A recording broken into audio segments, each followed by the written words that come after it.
সকাল ৯টা ৩০ মিনিট। শিমুলিয়া ঘাটে ফেরির অপেক্ষায় দাঁড়ানো হাজারো যাত্রী।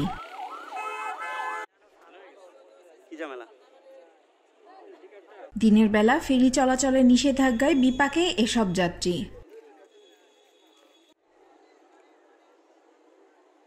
এমন সময় তারা খেয়াল করলেন ঘাটে অপেক্ষমান লাশবাহী কয়েকটি অ্যাম্বুলেন্সের জন্য একটি ফেরি বাংলা বাজারের উদ্দেশ্যে রওনা দিচ্ছে। আর কোনো কথা নয়, অ্যাম্বুলেন্স ফেরিতে ওঠার আগেই ফেরিতে উঠে গেল হাজারো যাত্রী। উপায়ন্তর না দেখে নিষেধাজ্ঞার মধ্যেও কানায় কানায় ঠাসা যাত্রী নিয়ে ফেরিটি রওনা হলো বাংলা বাজারের উদ্দেশ্যে।